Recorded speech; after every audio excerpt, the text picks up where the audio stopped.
గీతంకు భూములు కేటాయించడాన్ని నిరసిస్తూ సిపిఎం నేతలు విశాఖలో ధర్నాకు దిగారు. గీతంకు 5,000 కోట్లు విలువ చేసే భూములను అప్పనంగా అప్పగించడాన్ని కమ్యూనిస్టులు తీవ్రంగా తప్పుపడుతున్నారు.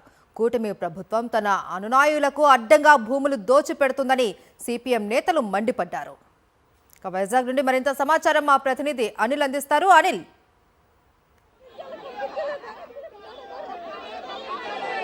గీతం విద్యా సంస్థల భూదోపిడీని వెంటనే అడ్డుకోవాలని చెప్పి ఇటు వైఎస్ఆర్ కాంగ్రెస్ పార్టీతో పాటు వామపక్షాలు కూడా పెద్ద ఎత్తున డిమాండ్ చేస్తున్నాయి. ప్రస్తుతం మన విజువల్స్లో చూడొచ్చు, జీవీఎంసీ మెయిన్ గేట్ వద్ద వామపక్షాల నేతలంతా కూడా తీవ్రమైనటువంటి వాగ్వాదం పోలీసులతో దిగారు. ఒకసారి మన విజువల్స్లో స్పష్టంగా చూడొచ్చు.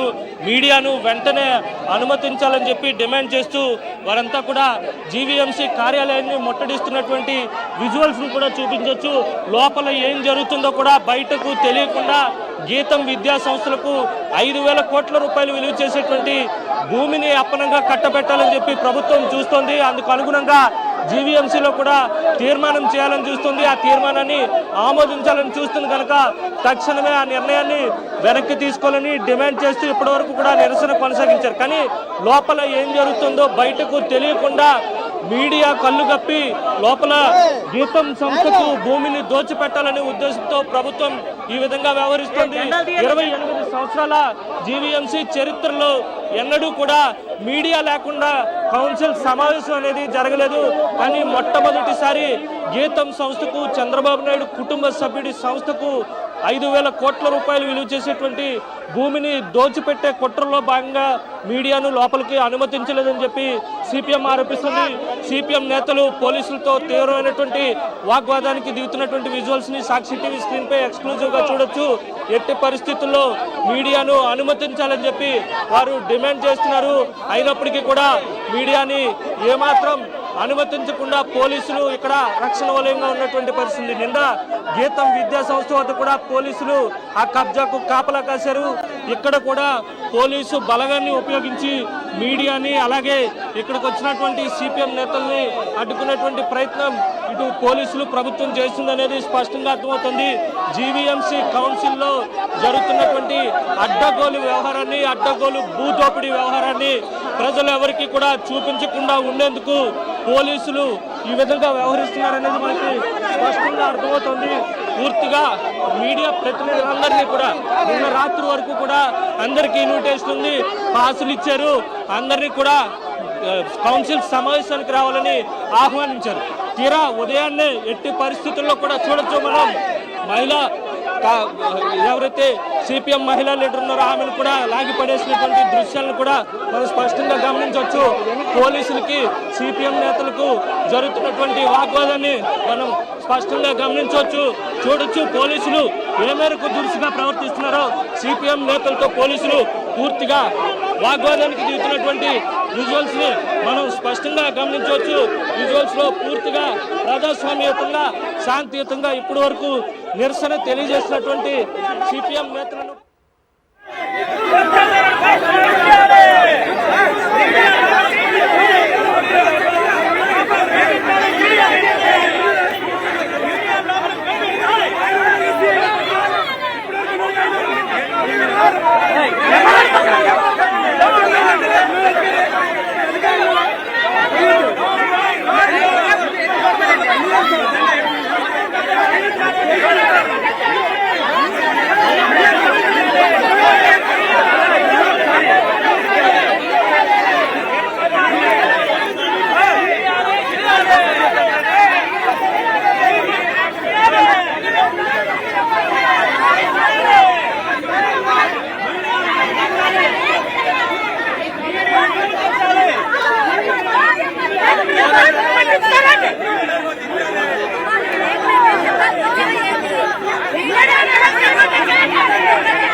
జీవీఎంసీ కౌన్సిల్ వద్ద తీవ్ర ఉద్రిక్తత నెలకొంది.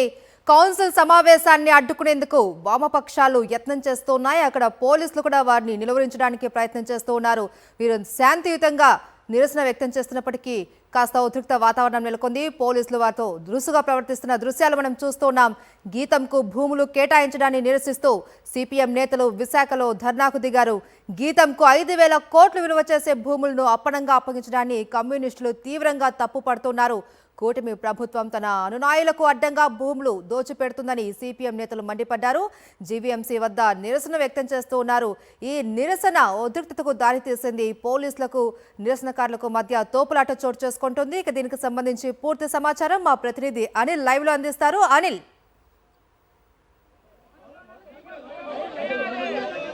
జీవీఎంసీ మెయిన్ గేట్ వద్ద ఉద్రిక్త పరిస్థితులు కనిపిస్తూ ఉన్నాయి. మనం విజువల్స్ లో చూడొచ్చు.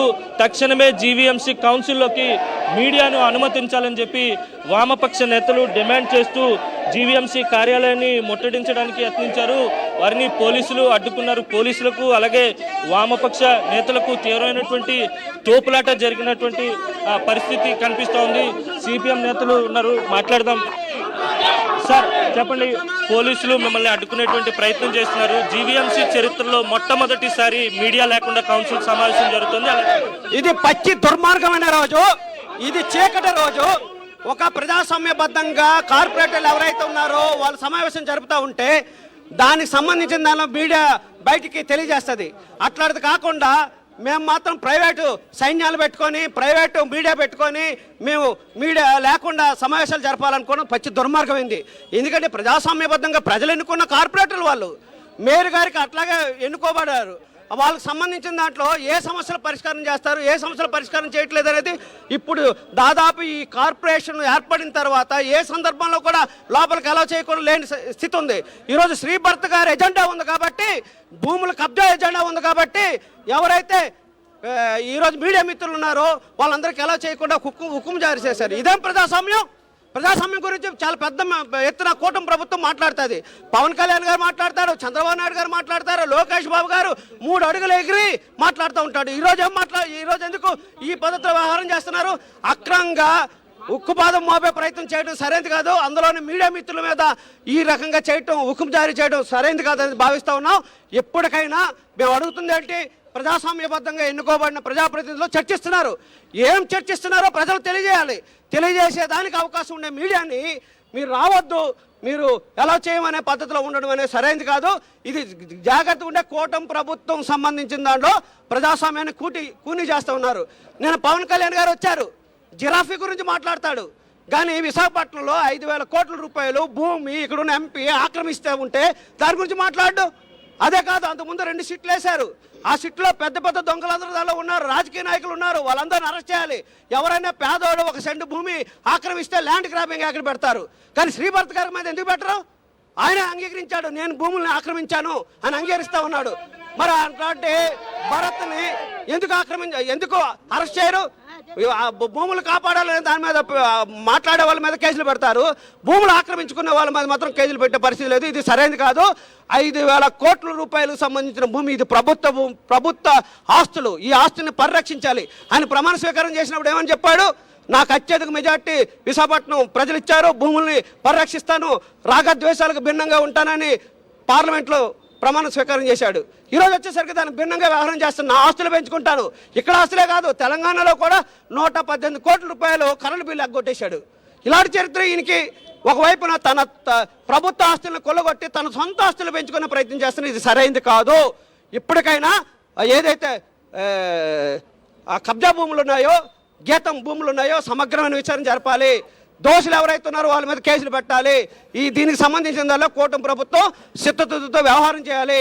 15వ ఎజెండా ఏదైతే ఉందో కార్పొరేషన్ ఎజెండా, తెలుగుదేశం కార్పొరేట్లు కానీ ఎమ్మెల్యేలు కానీ ఎంపీలు కానీ ఏం చెప్తారు ప్రజలకి?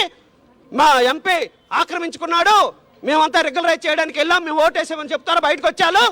కాబట్టి తెలుగుదేశం ఉన్న కార్పొరేటర్లు ఎమ్మెల్యేలు కూడా ఖచ్చితంగా వ్యతిరేకించి రావాలనేది సిపిఎం పార్టీకి డిమాండ్ చేస్తూ ఉన్నాం.